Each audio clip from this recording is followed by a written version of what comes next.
ఓం శ్రీ గణేశాయ నమః. ఓం శ్రీ వేదవ్యాసాయ నమః. ఓం నమో భగవతే వాసుదేవాయ. మహాభారత గ్రంథ పారాయణలో భాగంగా ఈరోజు మనం 390వ రోజుకు చేరుకున్నాము. ఈరోజు ద్రోణ పర్వంలో ఉన్నాము. నిన్నటి రోజున అర్జునుడి చేతిలో కర్ణుడు ఘోరంగా పరాజయం పాలవడం గురించి తెలుసుకున్నాము. ఇక ఈరోజు కౌరవసేన సంహారము సోమదత్తుడి వధ గురించి తెలుసుకోబోతున్నాము.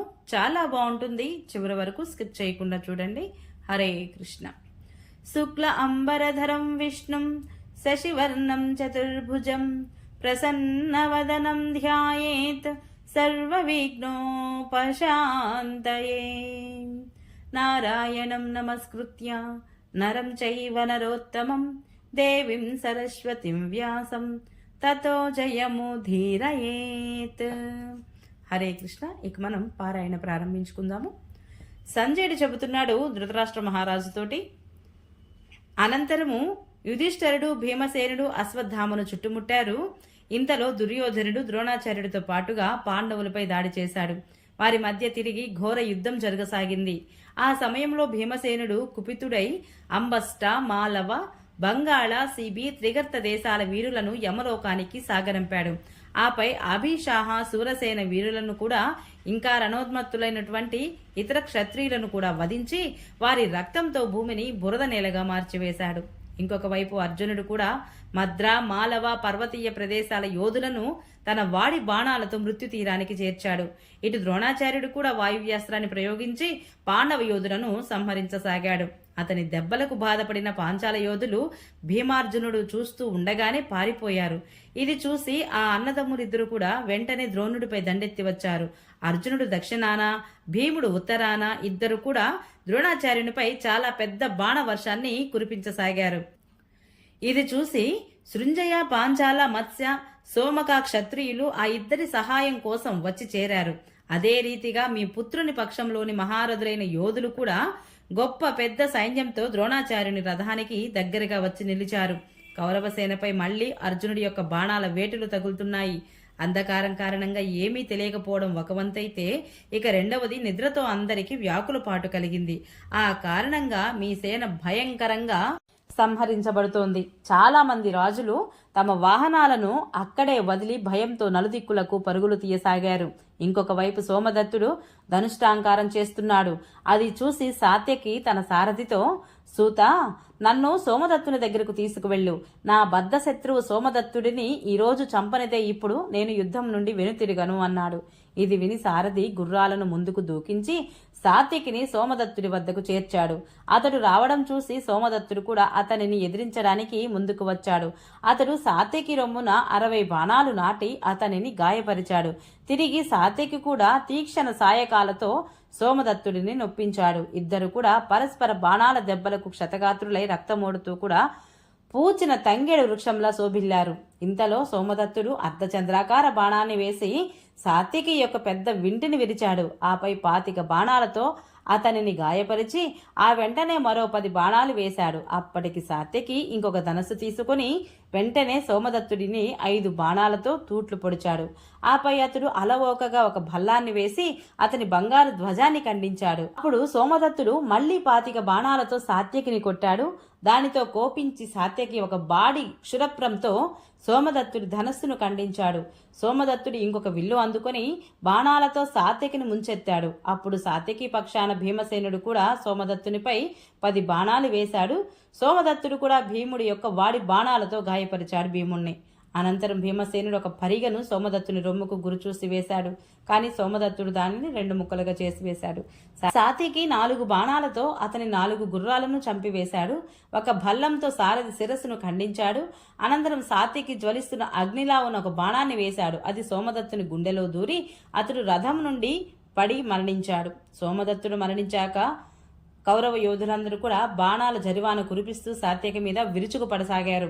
ఇది చూసి యుధిష్ఠిరుడు ఇంకా తక్కిన సైన్యంతో పాండవులతో ప్రభద్రక వీరులతో పాటుగా పెద్ద సైన్యాన్ని తీసుకుని ద్రోణాచార్యుని సైన్యం వైపుకు కదిలాడు. అతడు ఆచార్యుడు చూస్తూ ఉండగానే బాణాలతో కొట్టి మీ సైన్యాన్ని పారద్రోలాడు.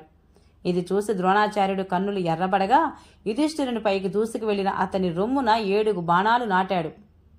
యుధిష్ఠిరుడు కూడా 5 బాణాలతో ద్రోణాచార్యుడిని నొప్పించాడు. ఆచార్యుడు యుధిష్ఠిరుడి ధ్వజాన్ని వింటిని విరిచాడు. యుధిష్ఠిరుడు ఇంకొక విల్లు అందుకుని గుర్రాలు, సారథి, ధ్వజము, రథంతో పాటుగా ద్రోణాచార్యునిపై ఎడతెగకుండా 1000 బాణాలను కురిపించాడు. ఇది ఒక అద్భుతమని తోచింది అందరికీ. అతని బాణాఘాతాలకు బాధతో విలువలాడి ఆచార్యుడు 2 గడియల వరకు రథం మీదే మూర్ఛితుడై పడి ఉన్నాడు. తెలివి వచ్చాక మహాక్రోధంతో అతడు యుధిష్ఠిరుడిపై వాయువ్యాస్త్రం ప్రయోగించాడు. యుధిష్ఠిరుడు ఏమాత్రం చలించకుండా తన అస్త్రంతో ఆచార్యుడి యొక్క అస్త్రాన్ని శాంతింపజేసి అతని వింటిని కూడా ఖండించాడు. ఆచార్యుడు ఇంకొక విల్లు అందుకున్నాడు. కానీ యుధిష్ఠిరుడు దానిని కూడా ఒక వాడి బాణంతో ఖండించి వేశాడు.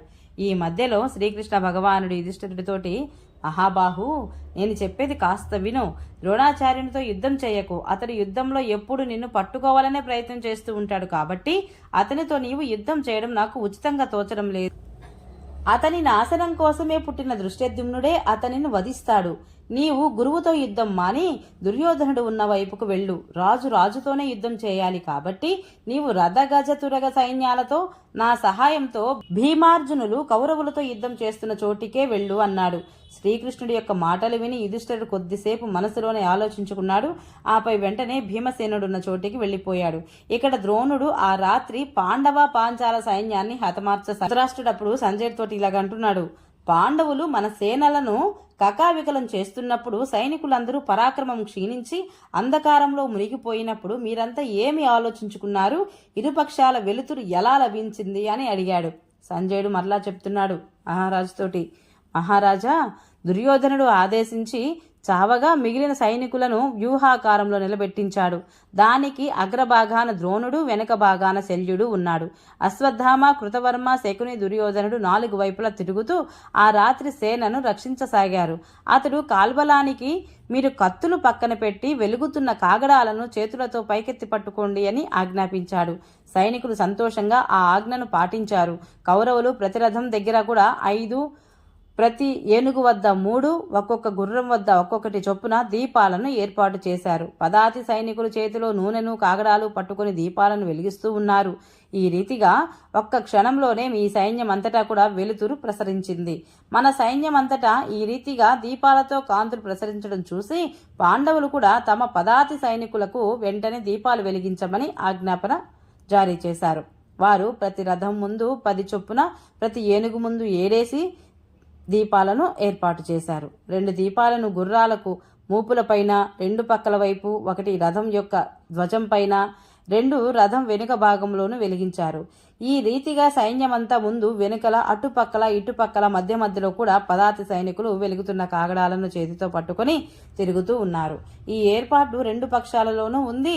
2 పక్షాలలోని దీపకాంతి భూమి ఆకాశాలలో దిక్కులన్నింటిటా వ్యాపించింది. స్వర్గం వరకు వ్యాపించిన ఆ మహాకాంతితో యుద్ధ సూచన పొంది దేవతలు, గంధర్వులు, యక్షులు, సిద్ధులు, అప్సరసులు కూడా అక్కడికి వచ్చి చేరారు. ఇటు యుద్ధంలో మరణించిన వీరులు నేరుగా స్వర్గానికి పైకి ఎక్కి వెళుతున్నారు. ఈ రీతిగా స్వర్గవాసుల రాక పోకలతో ఆ రణభూమి దేవలోకంలా అనిపించసాగింది అని చెప్పాడు సంజయుడు ధృతరాష్ట్ర మహారాజుతోటి. హరే కృష్ణ. ఈరోజు పారాయణ ఇంతటితో సమాప్తం. రేపు మనము దుర్యోధనుడు సైనికులను ప్రోత్సహించుట, కృతవర్మ పరాక్రమము, సాత్యకి భూరిని వధించుట